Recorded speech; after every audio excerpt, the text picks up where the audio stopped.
happy Thanksgiving. Thanks, me too. Thanks. I didn't know you were working today. Well, if you call it that. Yeah. Is Kemba official? I have no idea.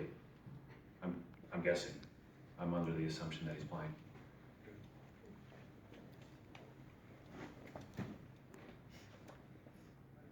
How difficult is it to game plan with the Nets roster? I mean, the lineup the way it is, it's shifting. Is that something that's difficult, or to I mean, they've played trends? 6 games now with this group, and they've been excellent. You know, it looks a lot like they looked last year with their movement, their activity on both ends. They look really good. So I would say that, you know, they're running a lot of that same stuff. And, you know, obviously with a couple of guys out, they're featuring Dinwiddie and Harris, and you know, Allen's ascension, I think, has really helped him. I mean, he's really improved and become, you know, one of the better bigs around. Brad, we saw that Taco had an injury. Can you explain? Yeah, knee bruise. I don't know the severity of it. I knew that he was going to be out for a few days, and then they took him for additional testing today, and I have not heard back after that. So we'll know more. Maybe it's said even in the media release. I haven't read it, but he's here getting treatment with our trainers for at least a few days. Brett, do you watch other teams in the off season? Yeah, And watch them a lot during the season though. You know. Did you say, because looking at last year to this year, your Yeah. drives per game to the basket, right? Brooklyn led last year, they lead this year.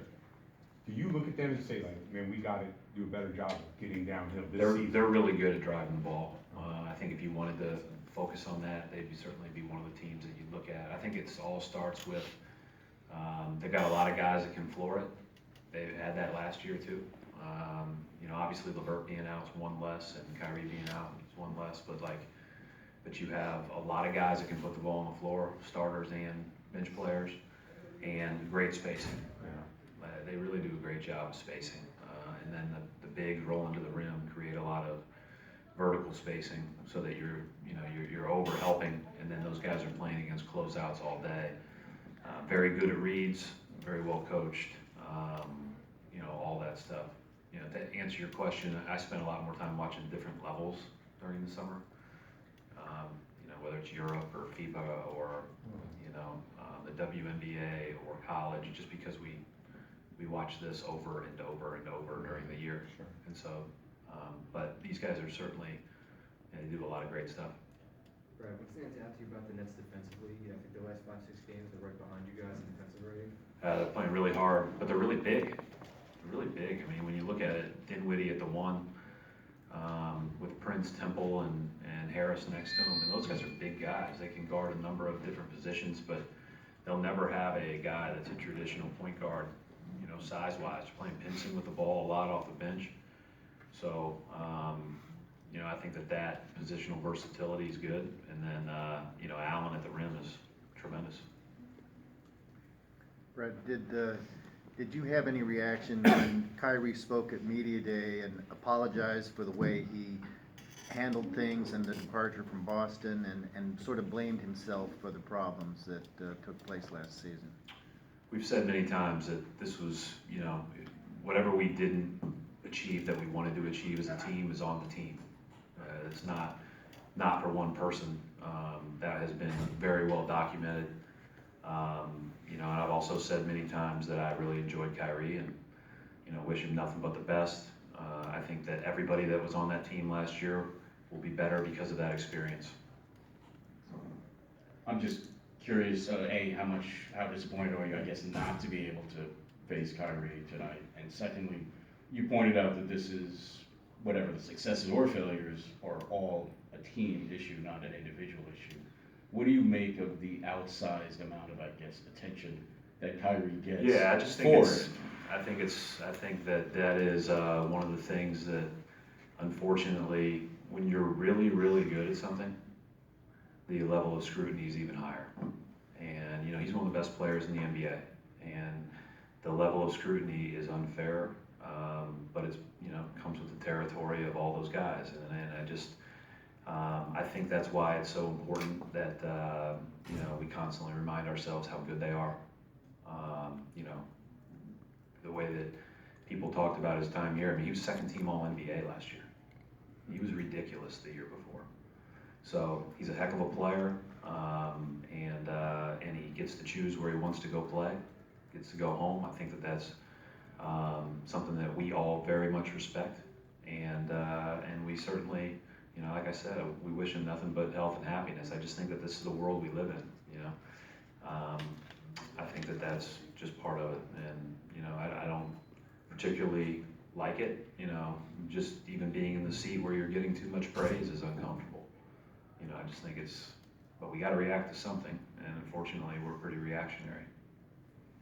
Brad, centers tend to be the ones that win Defensive Player of the Year in recent history, but you have a contender who's a point guard or kind of plays every position. But do you think the discourse around defense needs to focus maybe a little bit more on guards and wings and how they can back the floor? There are great defenders at every position. Each of them are probably equally important. The great rim protector obviously gets a lot of attention because blocks become such a big part of it, and sometimes we vote for those awards based on stats. And so we miss some of the guys that don't let the ball get to the rim because they're so good individually. Marcus is a great defender, and I don't think he considers himself a point guard. I think he's referred to himself correctly as a stretch six, and we will roll with that. He can protect the rim, but he can also keep guys from getting there, and he's just a great defender, very reliable, very smart, all that stuff. I assume you were talking about Marcus, right? Generally. Yeah, good. Coach, just, I know you want to turn the page, but what was your takeaway from coaching Kyrie? I know you said last year that... Incredible player. We won a ton of games here when he was here. We didn't get to where we ultimately wanted to go last year, and I think that again leaves a sour taste in everybody's mouth that was a part of that team, and it was all on our team. And I've said many times, if you're the one that has to put it all together and the team's not as good, that's on me. But I think he's an incredible player, and again, I've said many times what I think about it. Thank you. No, I do not. You were talking about watching the WNBA and FIBA and that kind of thing. Do you have any examples of something you've gleaned from watching them that you use? Maybe a recent one? Sure. Stealing plays all the time. Stealing ideas, stealing actions. And I just think you can get in this in the NBA thing of, again, we watch these games. You're not just watching the 82 you play, you're watching teams before you play them, you're watching the games after, and so personally I need a break from watching the same teams play. And so I think I really enjoy, even in Summer League, I really enjoy watching just a different unit out there, a different style of play. I thought there were some really good things in the FIBA tournament. There always are. I think the WNBA is great.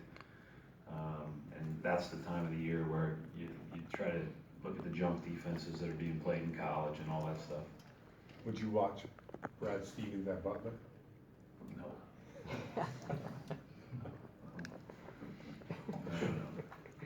Really controversial question to close this out. Favorite Thanksgiving side? Tracy has a dessert that is a Jell-O pretzel salad, and it's got a base of pretzels, something very unhealthy, and then Jell-O and strawberries on top. It's outstanding. I'd say that's my favorite side. Good Cleveland dish. It's a good Cleveland dish. That's exactly right. That's right. Thank you, everybody. Thank you.